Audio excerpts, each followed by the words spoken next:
boat scene at the end is one of the main characters trying to say, "Hey, I don't think you want to marry me," and the person driving the boat's like, "Oh, why not?" And then he goes through all these reasons, and it doesn't matter until the main character takes a wig off and says that he's a man, and then the person still in phase says, "Well, nobody's perfect," and that's that is funny. I know that scene. I know exactly what you mean. It's a debate upon a debate that it's actually it's a very easy way to get comedy. Mm-hmm. The same thing happens in Book of Mormon. They're going through a montage of all the people who have AIDS. They have the butcher, the teacher, the doctor. They get to the I don't remember the person's significance in the village, but they get to the person who's speaking. They get to their daughter, and he says that they have a wonderful disposition. And then they go through this sort of tangent about how she means so much to him. And then he says, if either of you lends a hand on her, I will give you my AIDS. Just the sudden hit back into the AIDS. It works so well.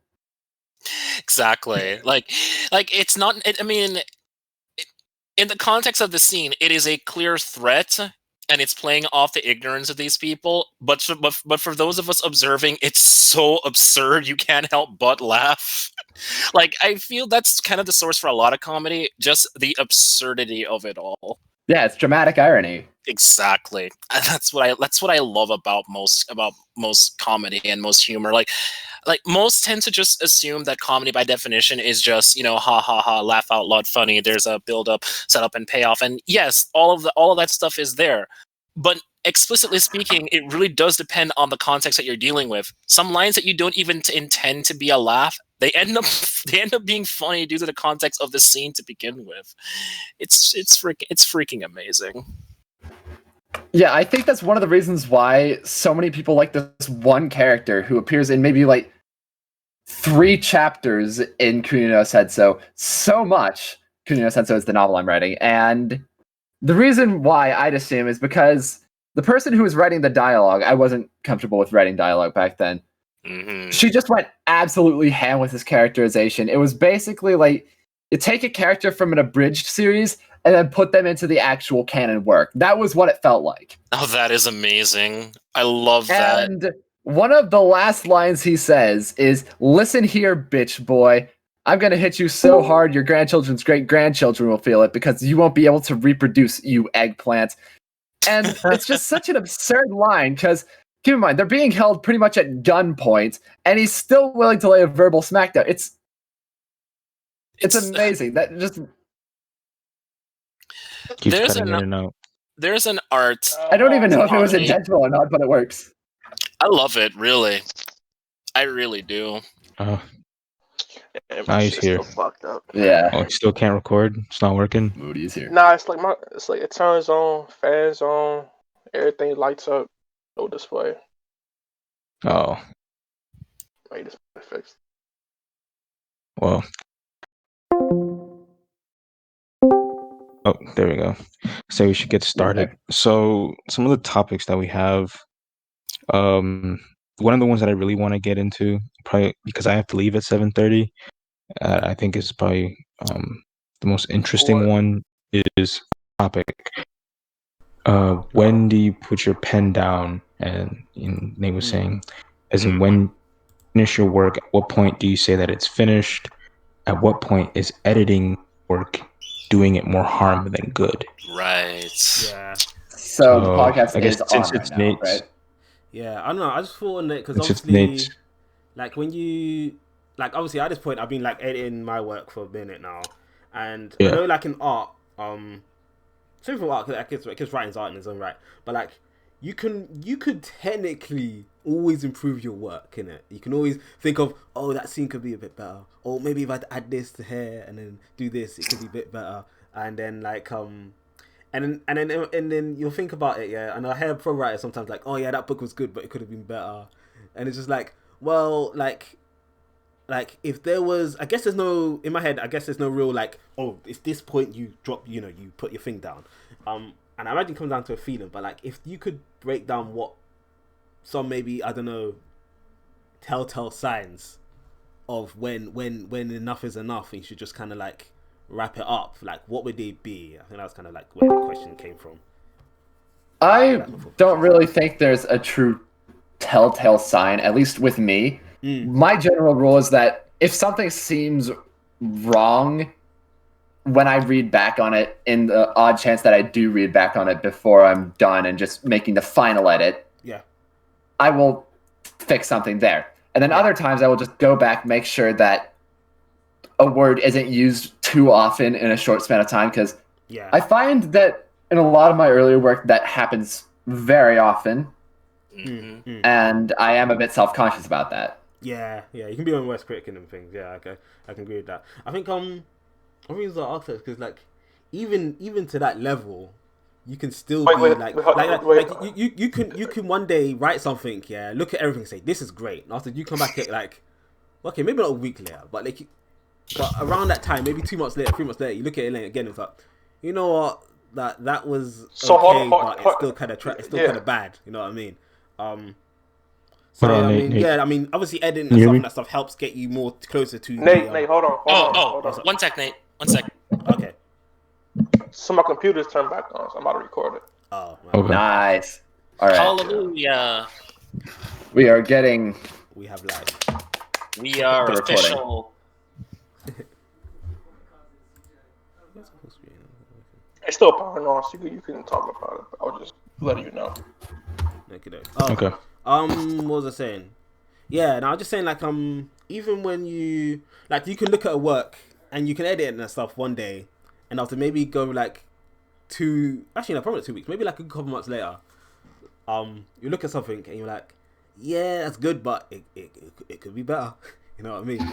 And I think at the end of the day, if I were to give an answer, it's like there is no real like, oh, this is perfect. It's gonna be you know, it's the best it can get, because I don't think that's ever really the case. Even when you look at the pro writers, they'll say themselves like works they put over like a year or two ago, they're like, yeah, that could have been better. You know, I wish I could have done this to it.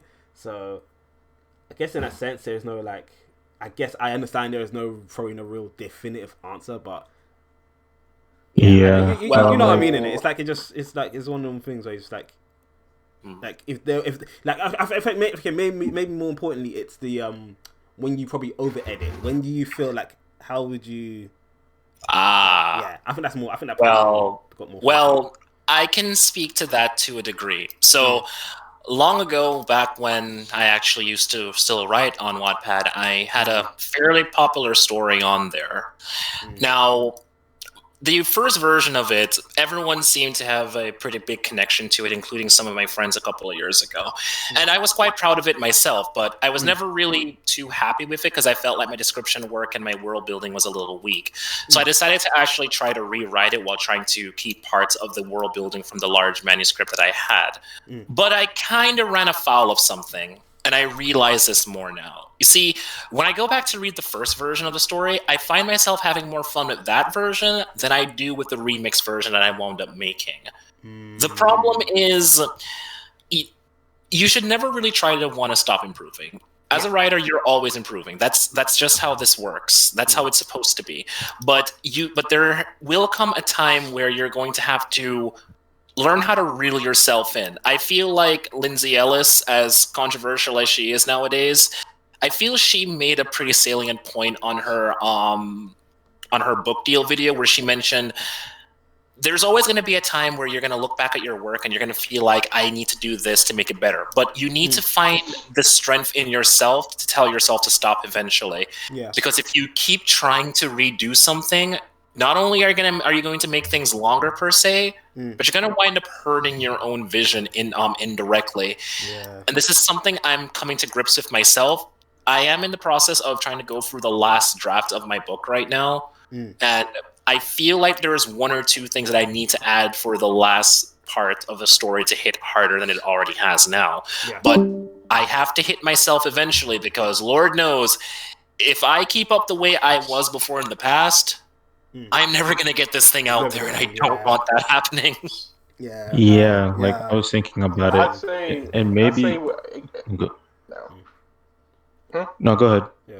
Okay, so I'd say that as soon as you get to the point, so as soon as you get to the point where you're going over like when you're going over minute details over and over again for like a significant amount of time, I think that's when you just like, get rid of it or just stop. Yeah. I like the way I was thinking about it is like at some point when the changes that you make don't affect the overall, like, I guess, what would you say, outcome? Narrative. I guess don't change like the context of it. when it's not like significantly affecting like the effect of what is happening in the story, I think that is it. Like you can always do something better, but if you keep going back and redoing, let's say, the same scene over and over, I think like even at the third iteration, you get the point across, and you can maybe make the fourth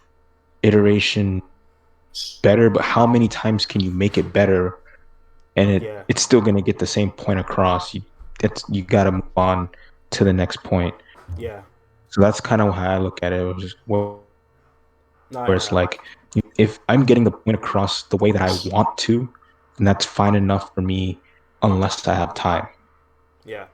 I think it's a good way to look at it because because I think mostly you could be just at some point just literally you're just adding in more to the scene, you're just adding more background, more scenery, more just you adding out the name of the palm trees and where the palm trees came from. So okay, great, but is it going like what is that leading to? Because everything's can lead to something. Even with books where you could argue you have the most leeway to kind of go into tangents because just how the medium is, you can get into people's heads, so you can have more time to kind of like absorb things over like a movie where it's a bit more, you got to be somewhere. Even in there, you got to restrain yourself to some point. Like unless it's your style and you do that automatically and it works for your thing, then if you're going back to just add like 20 more like pages to 20 more pages, like 5 more pages to the background of a scene just because you've over the years now you've grown a liking to Tolkien or something and you felt like okay.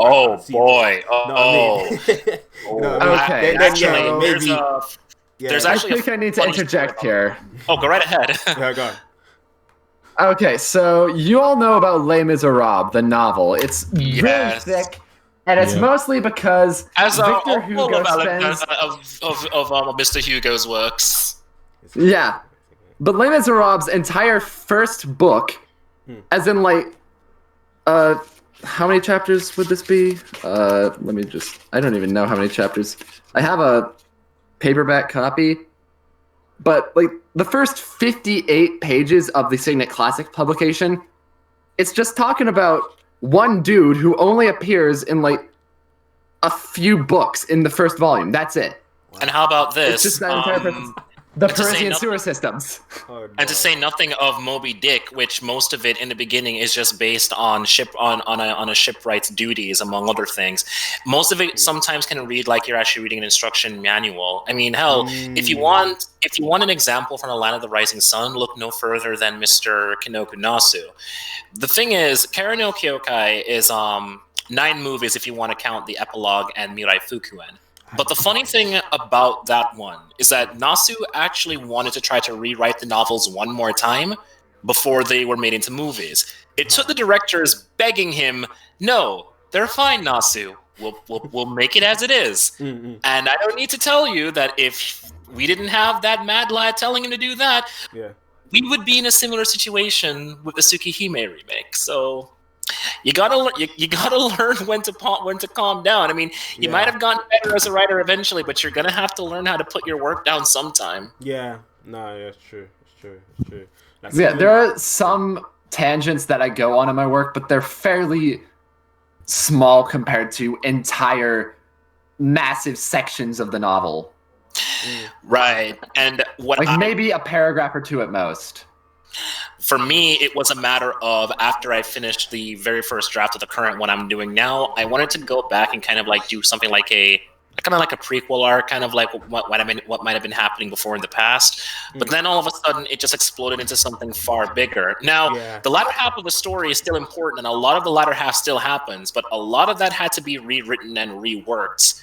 It's safe to say that I have a more complete version now, but I don't want to have to do that a third time, because like this is the second time, and a third time is going to be pushing That's it. gonna be a lot, And I feel that's the point where we run the risk of doing more harm than good, because then you start to run into a bit of a Ship of Theseus affair. How much of this is still the original idea that I even came up with in the first place? That's I think that's another thing you got to worry about, because like as you're going, you're not only improving, you're changing as a person. Your point of view and what you see as I guess de facto, just parts of your core, beliefs is changing. And when we write, we inevitably add that to the pages.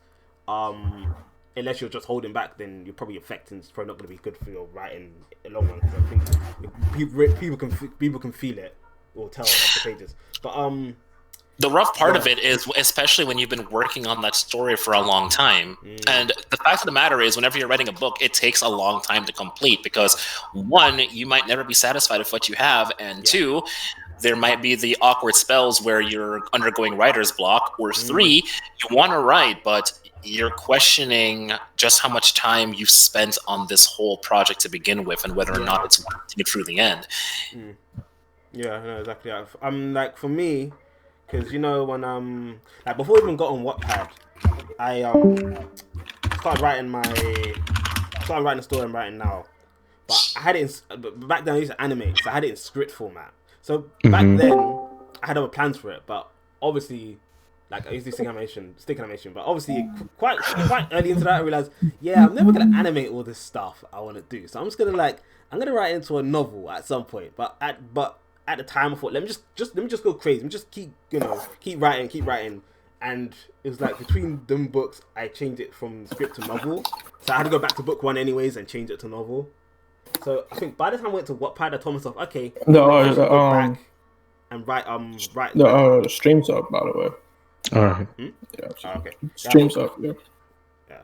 I said I'll go back and write it like Write it as a novel, and then but now, like I'm still writing it as a novel, but like whilst I was in the middle of doing that, I was looking at different POVs one day, and I thought, okay, because I was using POV unlimited, but I'm omnipotent, but I was doing it unknowingly. I just kind of did it. But I thought, okay, if I was to actually make conscious decisions on it, what would be the most beneficial for my story? Now I went for like third limited, so now I had to go back again to book one and to write it. But I'm still writing. I'm still writing what I was currently writing now, just to keep things moving. But now I'm going back to book one to officially, like, for the third and last time, just get that into third person limited. And whilst doing that, I'm just taking a chance to like add a few things and stuff, because I got like more ideas for foreshadowing. But yeah, I think that's probably, if there was a route for why that question came to mind, it's kind of that, because there is always that worry of like, well, it's been a couple of years, and I like there's some things that's still the same about me, but there's a lot of things that are not the same about me, and how I perceive stuff is a bit different. And I'm always thinking like, is everything still in line with like my vision? I feel it is. I honestly do feel it is, but like even if I feel like I've gotten a more wider grasp of it, but still, it's just like when you're in the trenches doing the stuff, it does kind of wonder. It really does. And that was kind of one of the things I was happy about when I left Wattpad when I did, because one of the biggest problems with that website is that if you want to get anywhere there, you have to write in a certain way, and that winds up curtailing how you'd want to structure your work. Because the way how the Wattpad grind is supposed to work, you have to divvy up your chapters in a specific manner. You always need to make sure that you hit that cliffhanger every single time. You need that AOT style cliffhanger if you want to get anywhere on that website. And you find that when you write there long enough, you start to actually try to adopt that habit into everything you do. I'm here to tell you personally, don't do that. Like, don't. Like, it will get to the point where you're going to feel obligated that every single part you write has to be a cliffhanger. Nothing necessarily needs to be a cliffhanger. All you really need to do is all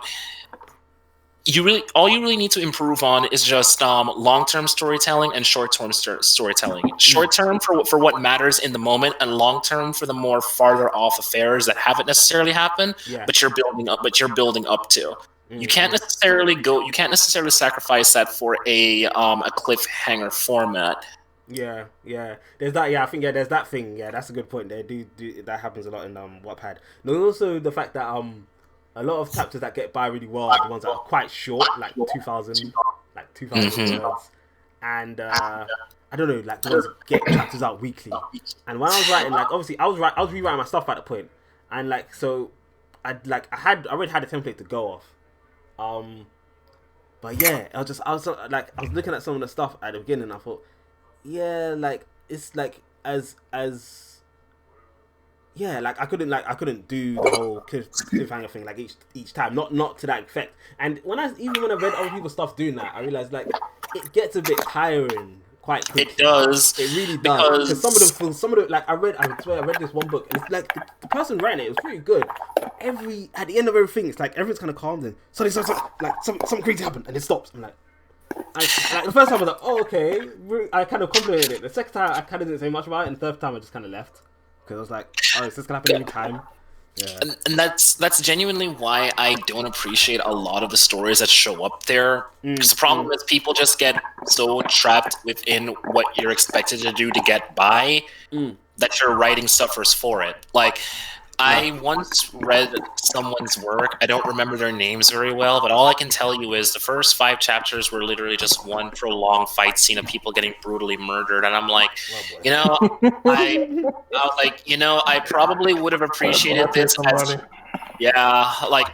probably would have appreciated this a hell of a lot more if you just made this one big block of people getting tortured and killed, and then you jump over to this school isekai story that you had right after, because Lord knows it feels like you're writing 2 different plots here.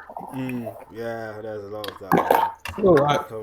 So I kind of feel like we're getting off topic. We're kind of. Yeah, we're a bit of tangent. Let's just say we're just talking about why Wattpad is kind of creatively stifling. Yeah, I think we can probably talk about that on a later date. Yeah, that kind of tangent stuff. So what are you talking about with the Let's Talk Prophecy? What is that? It's okay. I put that down because, like, at least for me, like, I have sort of a love-hate relationship with prophecy and stories, and it depends on how it's handled. Because, like, sometimes the prophecy is written in a way to where, like, it becomes more plot armor. You know the outcome of all events simply because the prophecy did so. Yeah. And I think that's the weaker way to do it. But I think the best way of doing it is making the prophecy vague enough to where you have a sort of idea of the direction something can head in, but you don't know when it'll happen, you don't know how it'll happen, but it's almost like establishing tension in the back of your mind. Because like if you give a prophecy of, let's say, a great loss to your character, and you don't even have to make it like a huge prophecy, it can be a more low-key prophecy, like a character getting their palm read or something. It could be very low-key, and they predict a great loss. Well, that could happen 10 chapters from now, 30 chapters from now, and you don't know what it is. You don't know who's going to do it. So that, but it kind of gives you breadcrumbs of things, and in the moment you hear them, you're thinking, what does that and that even mean? And then when you probably see it, and you put, okay, that's what it was, going on about, sort of thing. That's how you kind of like, we had to toe the line between understanding what to put in and not to put in too much. Yeah, it's true. Go ahead. One variety of prophecy that I really like is a almost mini prophecy in a sense, to where you establish one thing in the story as meaning something else. For example, a fire represents life. And then you could have it to where there are all sorts of clever ways that you can foreshadow a character's death through that. Like, for example, they're trying to light a cigarette, but the lighter won't start. Well said. Yeah. So, like, subtle things like that as well. My feelings about prophecies, it's not too far from how Will feels about them, honestly speaking. I'm kind of somewhere in the middle with them. I feel prophecies on their own are not necessarily as limited as limiting as people think they are. In fact, I feel the best example of a prophecy is an unreliable prophecy. Not necessarily in the sense that it doesn't come true, but primarily because we can't really determine whether or not we're actually following down the same road. The best example for this, in my opinion, was Tales of the Abyss. Spoilers incoming.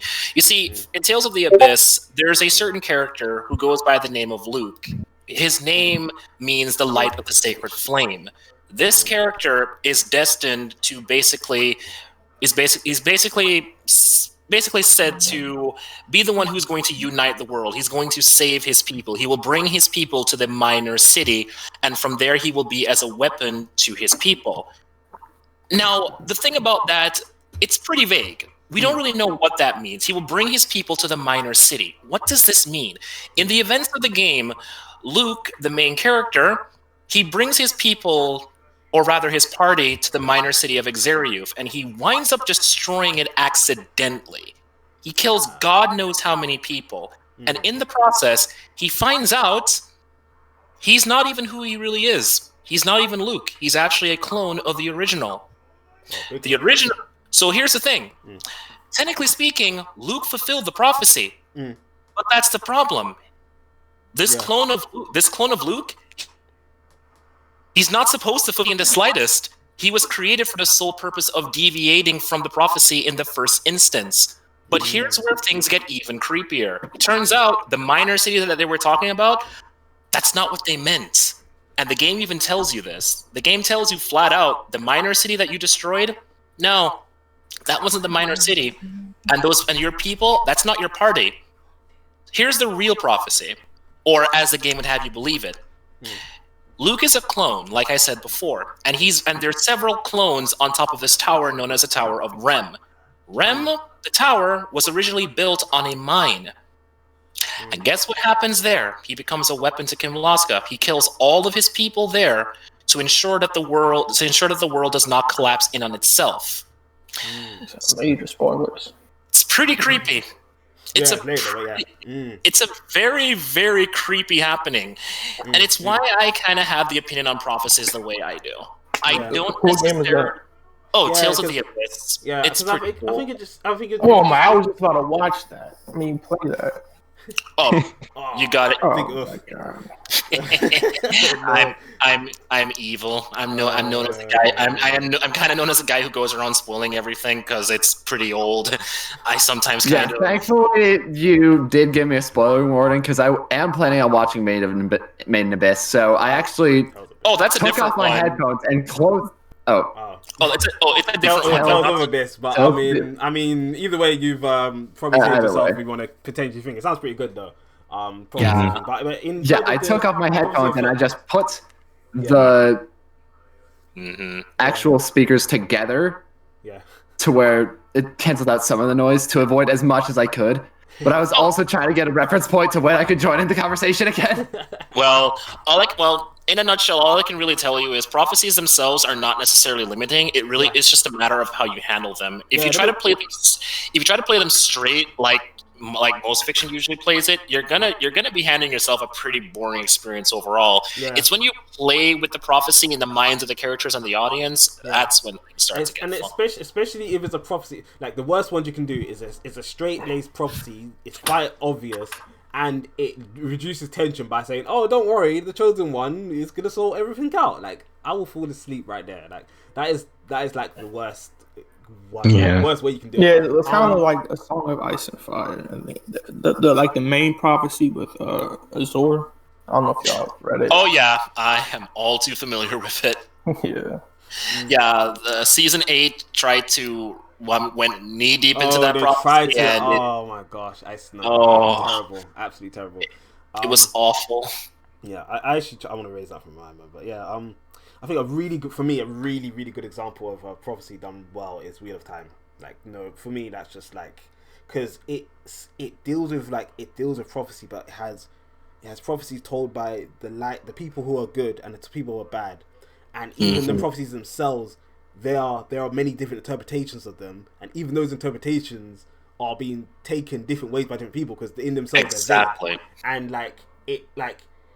and I'm going over the story again because the first time, obviously, I'm going over the story, head prophecies, and you try to interpret it, but like at the time I'm trying to get head around the world building and so much things going on. But this time I'm listening to the prophecies. I'm like, bro, they were literally telling me in front of my face this thing.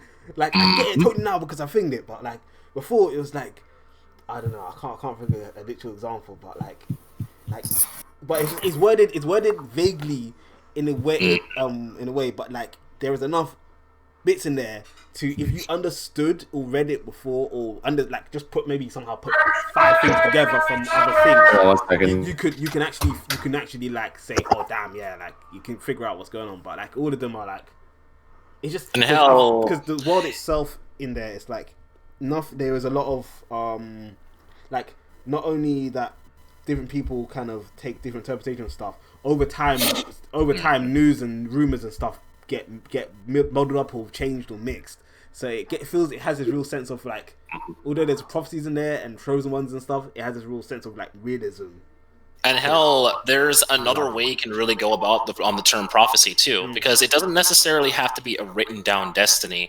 More so than it can be as simple as a promise to, provide a certain outcome that you swear by, but that promise cannot go through because the extenuating circumstances do not allow for it, which then puts that prophecy or promise into jeopardy to those who actually wanted to benefit from it.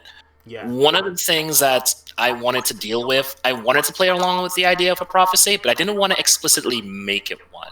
It was more like, when the time comes, we're going to put down our swords. We're going to step aside. We're going to let humanity run themselves. We can't keep guiding them forever because we're going to continue to stifle them. And you know what? Makes sense. These people are going to step aside and they're going to allow humanity to run themselves, to continue to grow. But some circumstances wound up making that promise very difficult to fulfill because humanity still needed some more time. Okay. But now there's someone else who's like, no, this is what we were promised. We are going to take it for ourselves. So now there's the problem. The promise or the prophecy, which was so vague, which didn't even point to a specific time, has now basically been weaponized by some pretty bad actors or those who feel as though they were owed what was promised to them. Yeah, but basically, it's not as limiting as people think it is. It's only limited if you consumed a lot of media where the prophecy is as simple as, oh, this guy is gonna kill this dude on top of this volcano, and then go home. Solved. Yeah, problem solved. Problem solved. No, that's true. It literally just comes down to how you write them. You need to be self-aware of, obviously. I guess it obviously helps if you have the ending in sight or something in mind to kind of like to shoot for. So when you write the thing, you can write in a way to leave hints to that thing but be aware of the information you're giving your readers, so they'll have to puzzle it out and it's not too obvious. So got a few elements in this one. I won't say I have a prophecy, but thanks to having to redoing my old books, I've had given a chance to kind of think a good bit further ahead of where I want the end story to be and the context of it. So I'm kind of setting things up in a way to have certain people there are certain people who know of or expect a certain outcome to happen due to certain people, but they themselves don't know. There's a bit of a prophecy-esque thing, but it's not really written in stone or foretold or something. It's more I guess you could say it's like a reading from them, and even they won't explicitly say it for worrying that by saying the thing it could change whatever, it could affect outcomes in whatever way, shape or form. So it's just we've exhausted the topic. Composer isn't here right now, so we can't go into his question. Composer Hofi. What's that one? But I did put another question I really wanted to talk about, because I know that, well, I hope that in the future other readers can find this podcast and talk about it, because you know why I wanted to start this. I really dislike the way that a lot of people give advice on writing. Yeah. Oh, yes. And Thank you. Yeah. Right behind you. I wanted to talk about how I learned to sift through criticism, and I also wanted to get your guys' thoughts on it. So, like, because when I first started writing, I used to think that, you know, everybody who had been writing before me could tell me something that would help me fix my story. And I watched a lot of videos, and I like listened to a lot of people who said that they had been writing for a long time, they knew what they were doing, et cetera, et cetera. They gave me all, you know, don't do this, don't do that. And like, as I started writing, I kept being like, well, you know, the last person said that this was a good idea, and this person said that this is a bad idea. Yeah. And I was like, okay, you know, I need to stop listening to people and listen to the people who first asked me what I was trying to do before offering me any advice. If when I've now realized that if a person offers me advice without asking me what I was trying to do first, I automatically their advice just doesn't register in my head anymore, because they don't know what I'm going for. They're telling me how they would write my story, which doesn't necessarily line up with all the events that I have planned going forward. I would have to sort of, you know. The problem with a lot of writers' advice online is that it kind of tries to go for a one-size-fit-all sort of deal, or at least what works for them. Yeah. One of the things I realized going into it when I started writing, and this is something that a lot of people who are there longer than me kept telling me. The one thing they kept telling me was, you don't really seem to be constrained by the rules people demand on anywhere.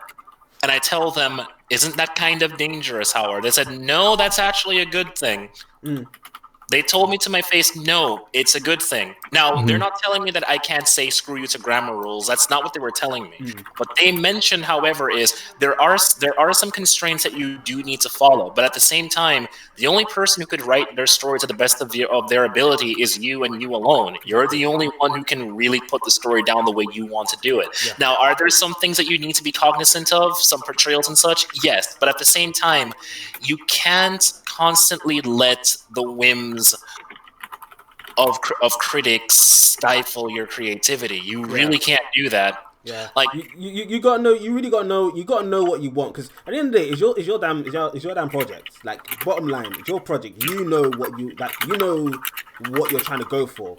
And I think the best people can do around you, and the sooner you understand it's better, the best people can do around you is probably give you their take or their angle on how they would try to reach such a thing if you were to explain it to them. But beyond that, it's your path, and it comes down to you have to make the judgment call, basically. You really do. Yeah, and I think a lot of like I said, a lot of writers, they kind of just, especially the ones who are just not aware, they just literally just go around just dishing advice. Yeah, just think, one thing that I really they just not really, they're not really aware, like, oh, you know, maybe someone else's story is gonna, runs on a bit of, it doesn't run like mine, you know what I mean? And it's gonna, because I can't really tell you, Will, or you, Nate, or anyone how to write their books. I can't do that. That's not what I can do. All I can do is offer some recommendations here and there, but I can't tell you personally how to write your own stories. I feel that's a line that no one can cross. I can make recommendations to you, but the main problem that I tend to find on any writing website doesn't need to be a writing website. It can even be YouTube. The biggest problem just comes down to the one-size-fits-all philosophy, and it's never that simple.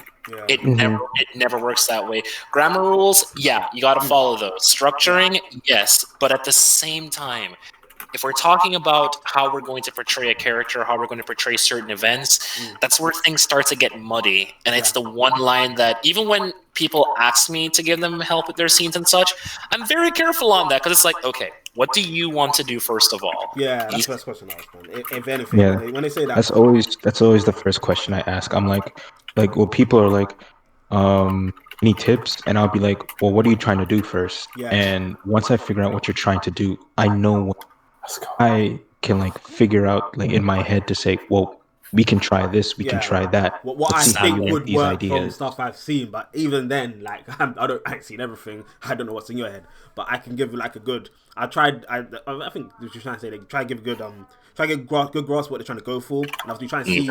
At least in my head, I try to find like what I've seen or what I thought I've seen that could work, or the tone they're trying to go for, and I try to best explain it to that thing in my head what they're going for.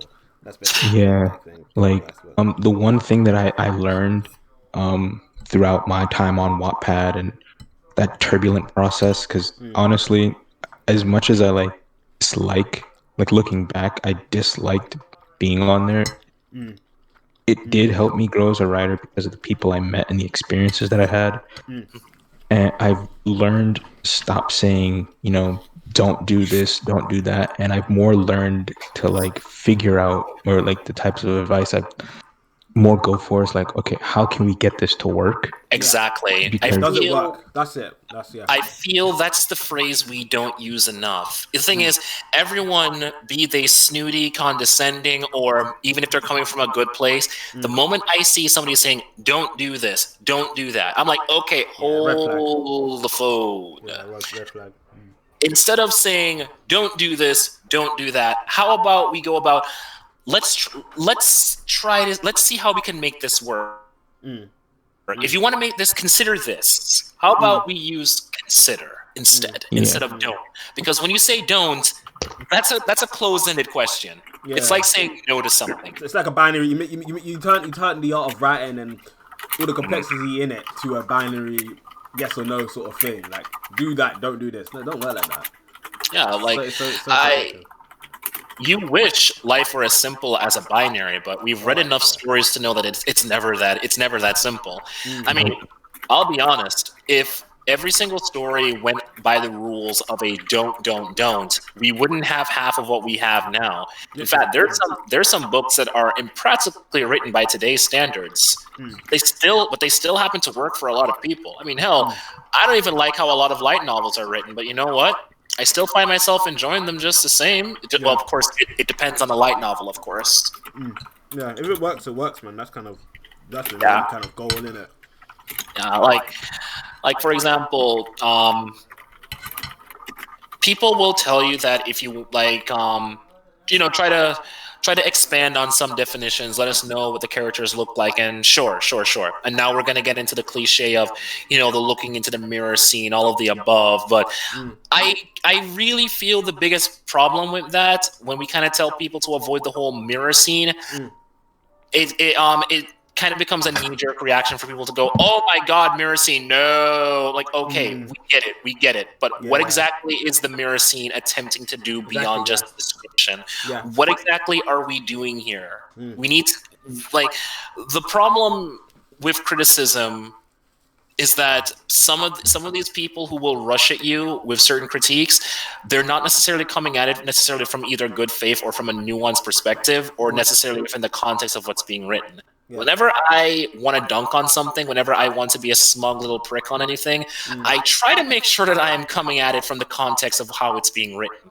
I don't really do it from, well, you see, in this story, it's done like this. No, I'm going to come at you within the context of what you're writing, my dude. I can't pull from other sources. That's not fair to you. No matter how questionable someone's writing is, I don't think it's fair to constantly bring up another source in comparison. I think it's wrong. Yeah, you gotta look more at what they're trying to do. I think, like, I wouldn't compare something to another thing, especially like when criticizing it. But I'll be more like, if I were to try to take maybe an example that I can probably understand what they'll like in that realm. Maybe a part of a thing I can use as an example. I might mention it, but I won't really I don't really compare it. Yeah, I don't really. You trying to use this thing, but I'll be like, I can see it working because I've seen a show that did it like this. You know what I mean? But yeah, that's what I'll do. Like when people are like, "Oh, don't bring people back from the dead," that's a no-no. I'm like, hold on, I've seen this work many times before, and here's why it worked in these stories. It works. You just have to do it in a way that makes it work. Yeah. And I think a lot of people, Yeah, that way. they In this particular example, the way that resurrection is usually done in a well-made manner is that there's usually some sort of consequence to it. It's not just like in Dragon Ball, you just have to find 7 orbs scattered across the world, which they usually end up doing in like 1 episode nowadays. Speedrun. Yeah, it's basically become a speedrun for getting the Dragon Balls to bring back Krillin. Yeah, Dream would be proud, man. Oh yeah. Yeah, I think that a lot of what Kai was talking about, a lot of the one-size-fits-all advice comes from because it's much easier to see the bad representations of certain things in writing and media. That it's real quick. A lot of people don't look at it within the context of the story because there's so many of them. They can just see an event and then they say, okay, this event in writing tends to not get good reception, so they kind of consider that event to be a taboo in writing or in Exactly. But you have to be able to look what led up to it, what came after it, how it what effect did it have in the entire story. And that's when you're able to understand that there are no real no's or don'ts in writing. There's just good and bad execution. Exactly. And that's like the biggest like eureka moment that I had when I kind of just stopped taking advice from people on Wattpad and being like, I just got to do what I think is executed right. And it's even why I stopped taking advice from YouTube, from YouTubers. Now, granted, there are some booktubers out there who have some pretty good takes and everything. Yeah. But even then, I feel you as a writer, if you're hovering around advice threads over and over again, you're not gonna help yourself in the end. Yeah, exactly. Yeah. You start to stagnate because you're not just in there just to get points. You're also there for validation because you want someone to at least hear what you're up to. You want them to tell you that you're doing a good job or whatever. And I found that when people engaged in that grind long enough, what ends up happening is that those writers that are coming by giving them advice, they're writing for them. They're writing for themselves, but at the same time, they're just passing off whatever experiences they had to be the truth. And then other people try to be like those people, and what ends up happening to them? They don't get anywhere. They get disgruntled that their stories are not getting anywhere. They get disgruntled that places are not taking up their book deals. Like it's hell. It's hell. Like getting a book deal is not easy.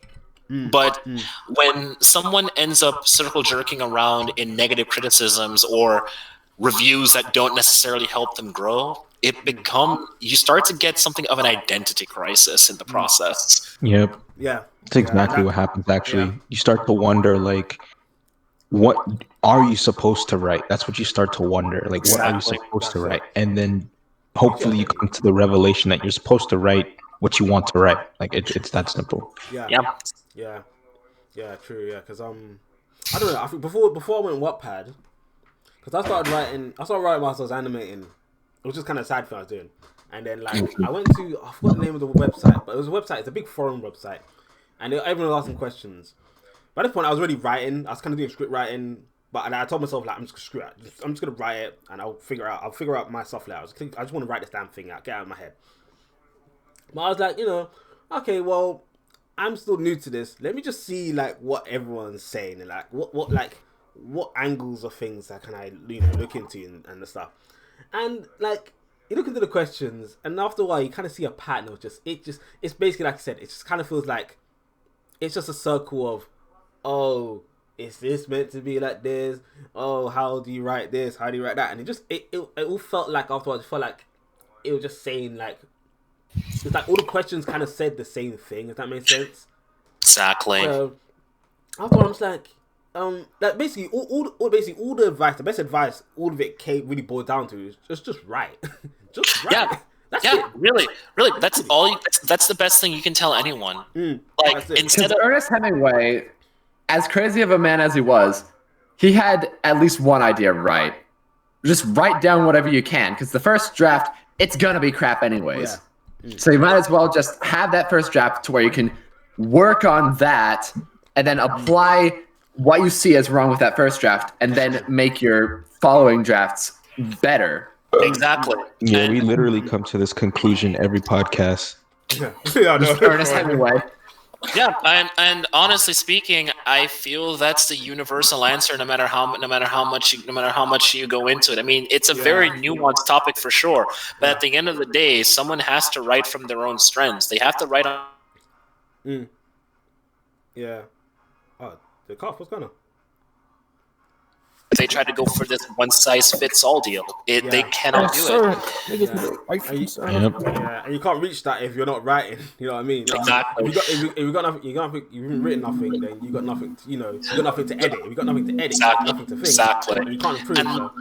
And You can't say your work's bad if you don't write it. Exactly. And that's why I usually get so disillusioned whenever that's why I get disillusioned when I visit comment sections or I view a couple of reviews of someone's work online or find a YouTube video. Like, I see all of this and I just keep seeing one common theme, no matter how sincere someone is.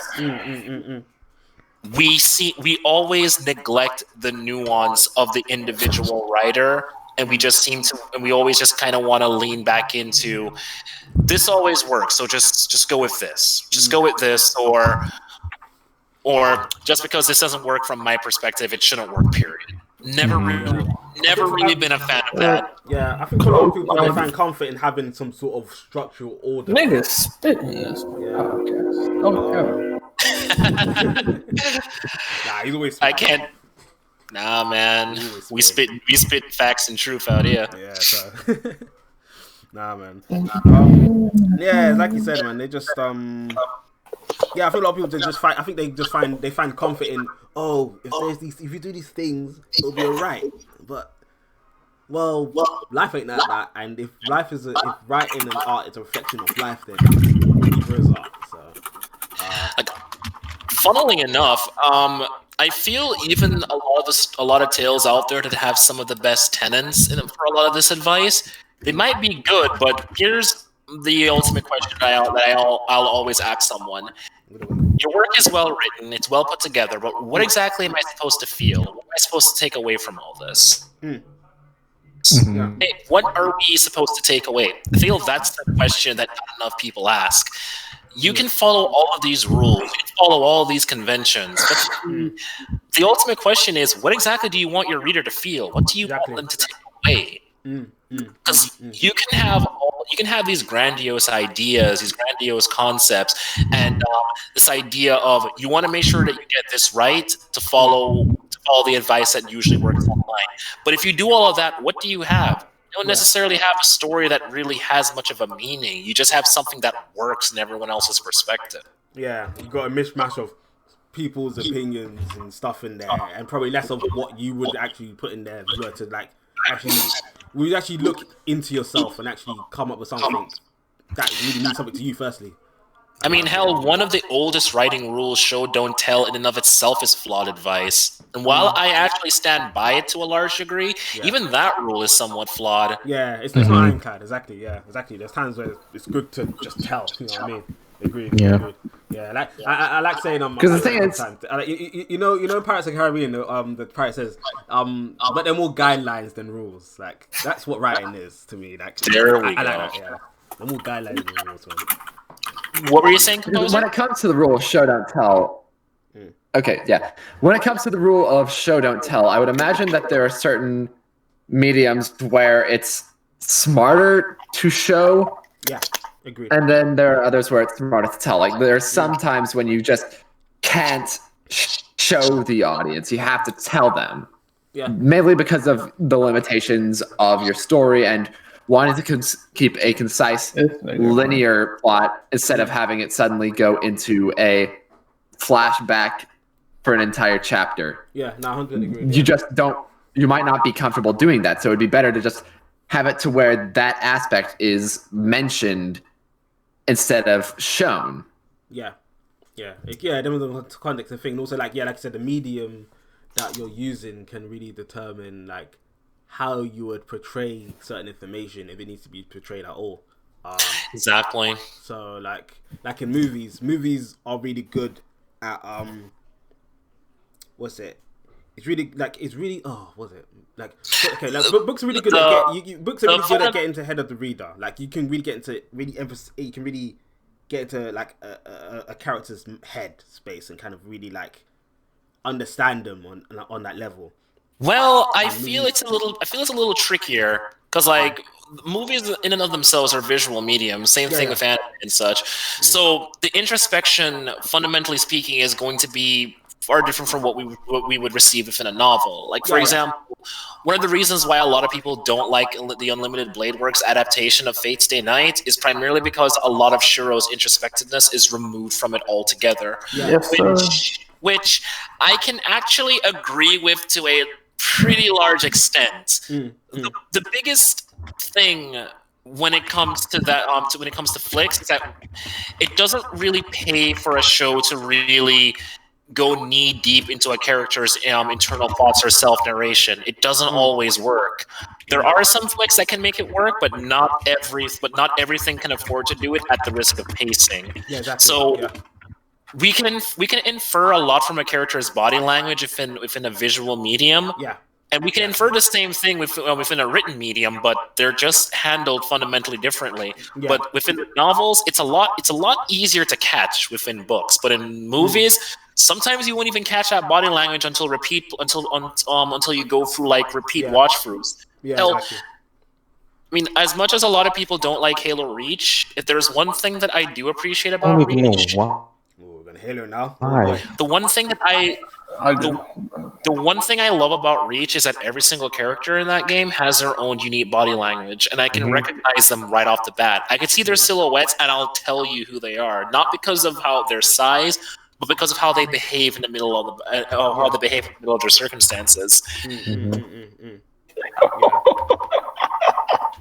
Are you good?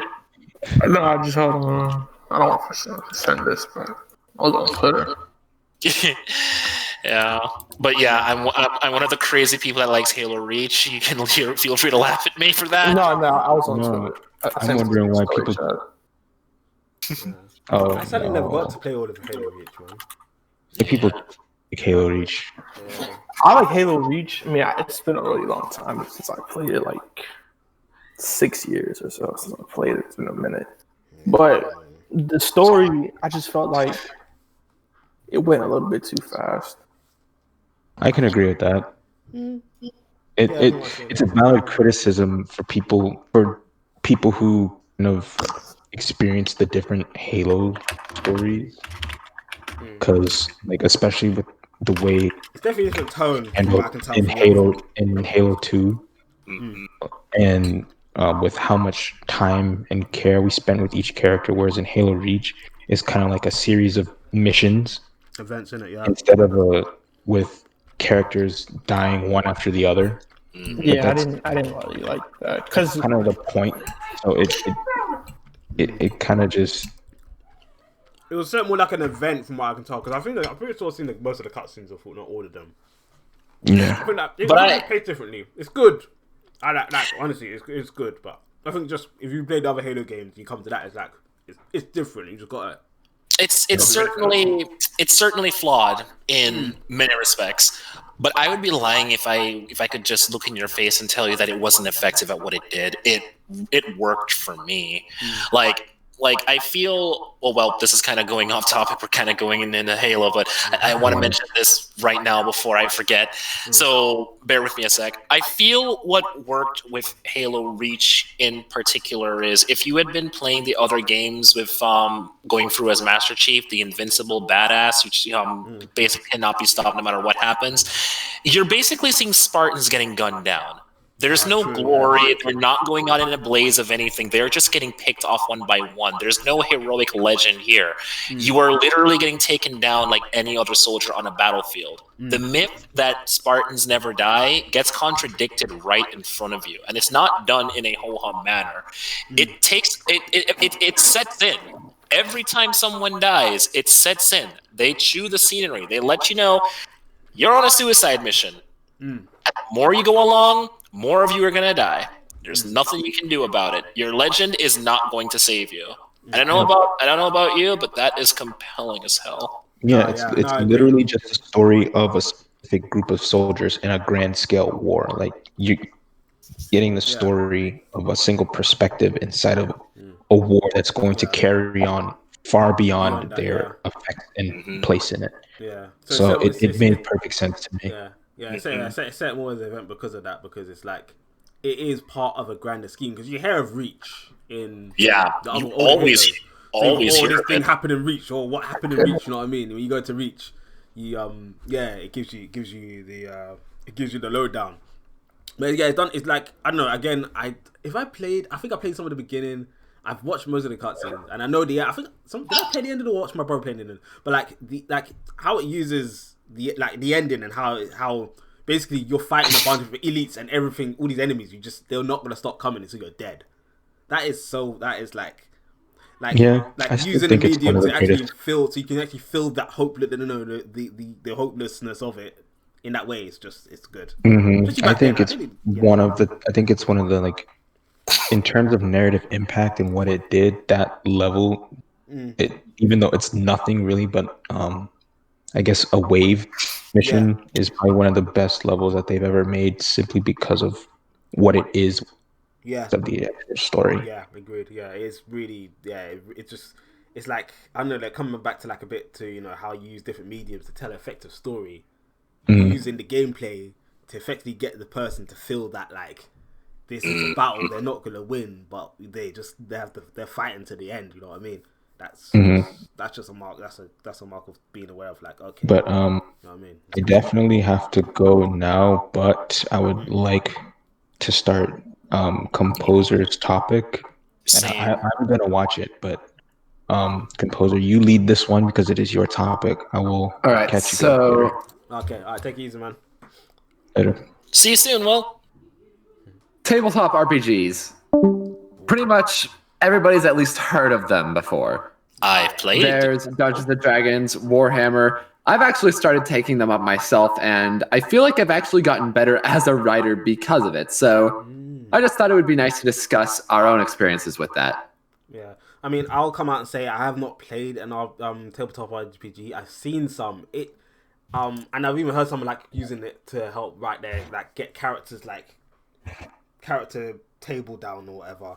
So yeah, I can see how that can help. But yeah, I'm just interested in how like you're taking it, because I want to try it at some point. I want to try it.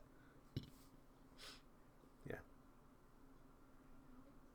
Well, personally for me, it's become something to where it's a lot easier for me to actually interpret how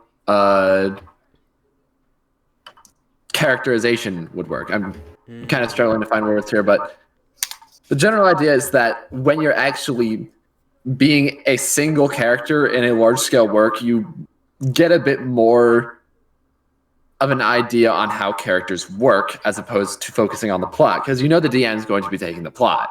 Yeah. So all you have to worry about is that one character. And when you pool all of your resources into that one character, you're able to better understand what makes a character feel realistic. And I feel like the character that I'm playing in that campaign is one of my strongest characters that I've written yet. Okay,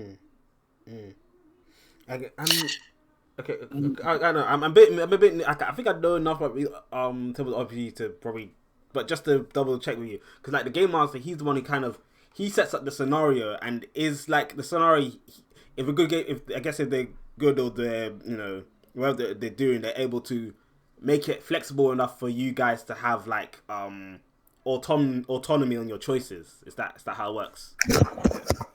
Usually, yeah. Yeah. Okay. Yeah.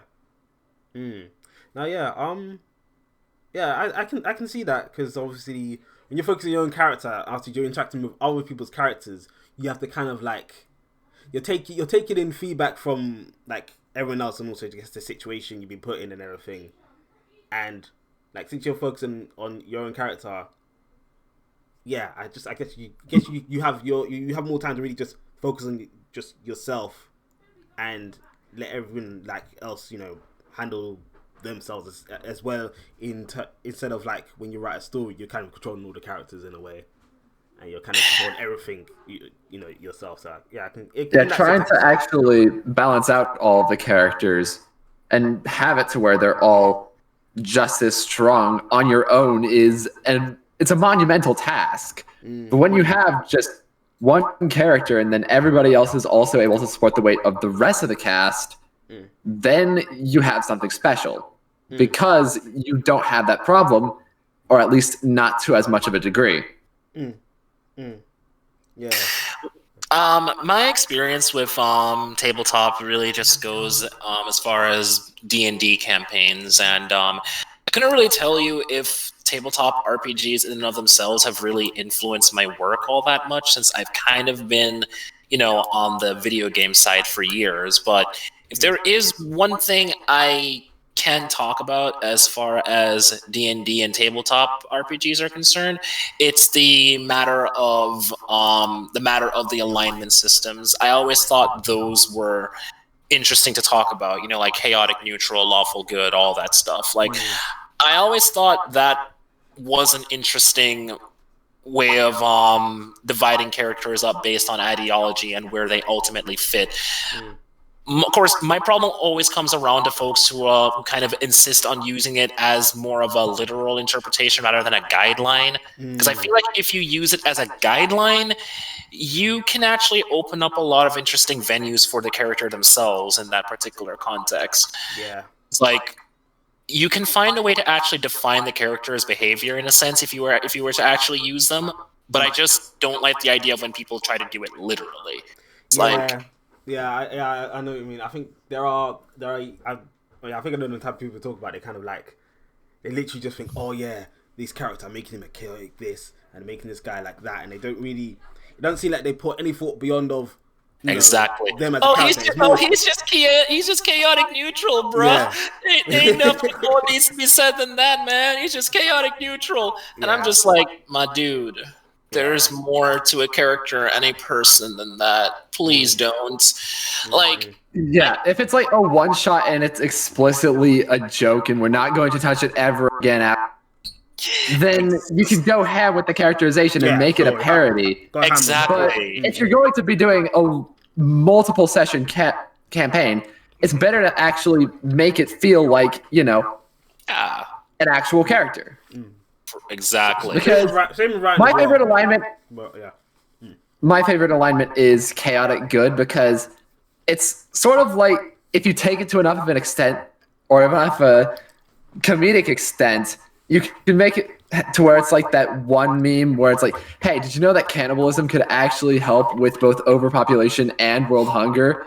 Yes. It's that character. I think you take it to a modest proposal. Yes, it is literally Jonathan Swift. That's exactly what it is. And when you do that, it can be funny. It can work. It really can. Even like whenever I say my character, the antagonist of my work is more lawful, neutral than anything else, I don't necessarily plaster that on everything I'm doing. It's just if you wanted to get down to the nitty-gritty, you'll notice that a lot of his behavior is not necessarily led by the idea of destabilizing order, more so than that order is being pursued through manners that can neither be construed as good or evil, because they don't really seem to fit into the binary of either of those respective sides. Yeah. So in that particular sense, I do like the fact that tabletop RPGs have this particular distinction. It's just a matter of whether or not they're being used as shorthand, or if someone is actually using them to basically be the be-all, end-all. There's a particular user that my friend tells me about, and let's just say that it seems that he really leans into that alignment system a little hard, to the point where he actually made a forum post about it. And needless to say, anytime I see people make threads like that, I have to wonder, what are your priorities, my dude? Are you writing characters, or are you getting set up for a D&D game? Because if it's the latter, I don't mind. Yeah. But I don't know how much place that has when we're actually trying to get a story written here. I don't really know. It just kind of feels like you're writing more of a caricature than an actual character. Yeah. There's that worry if you kind of like lean on dealing on archetypes too much of any kind. Yeah. Yeah, just like it's good. Yeah, again, it's good to be aware of like, oh, maybe certain things in the nature of how your character acts, you could probably look at to exploit maybe certain stuff. But yeah, nothing more than that, man. Nothing more than that. Because like I don't particularly mind the idea of an archetype. Because the thing about archetypes is that you can use them if they're not all that valid to the story. They don't really need to be there for anything beyond a certain purpose. And hell, we do need archetypes and some degree of a base to work with for certain characters. If you're going to make them, they're going to make them. Yeah. But if it only really becomes a problem, in my opinion, when that character really has nothing else about them other than what you come to expect. Which is why we always have conversations about main character guy, AAA protagonist guy, which is kind of in bad faith most of the time, but that's another conversation entirely. Okay, so on a similar topic, in that same campaign that I'm actually kind of starting off with, there's this one person who's playing a character which is basically Bill and Ted personified as a dark elf rogue bard. And the way that he's sort of hyping up the character is that it's not just this stoner rock star elf dude. There's something much deeper underneath that we don't know about yet. And that allows us to keep intrigue in the character. Yeah. Even when it seems just like the comedy relief guy. Yeah, and I think that's a good thing. It's like when you use it to show on the first glance. If you want to give a character like a bit of pizzazz on the first glance, you can say, "Oh, they're like this," but then you kind of hint that there's more to it, or there's a more deeper reason to it. Then you can build on that into intrigue and wanting to know more. So yeah, that's a good way. It's a good way to use archetypes. So yeah, cool. Yeah.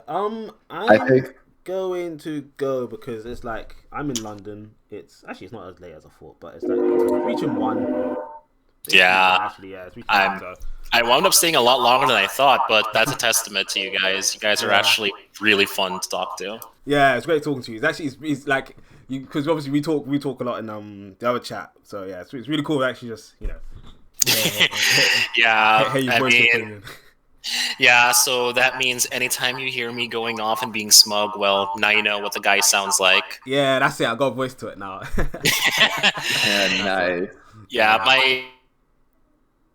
my reputation for smuggery is legendary, as some would say.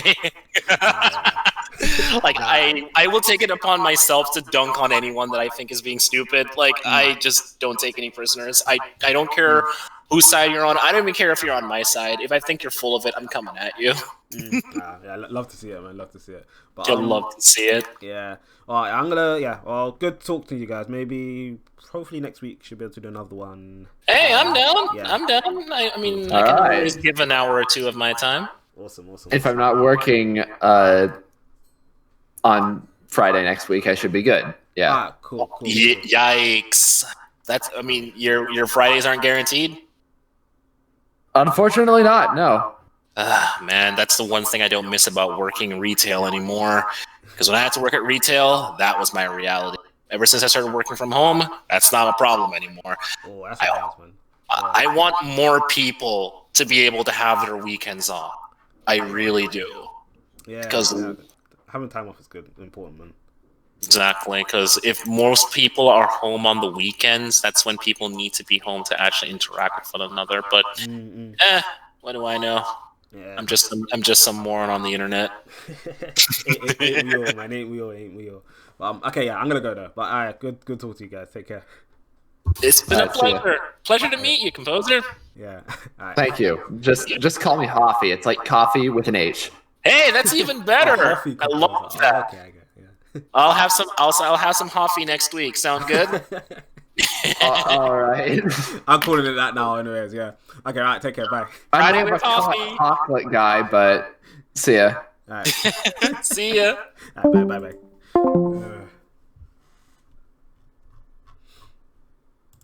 That was great.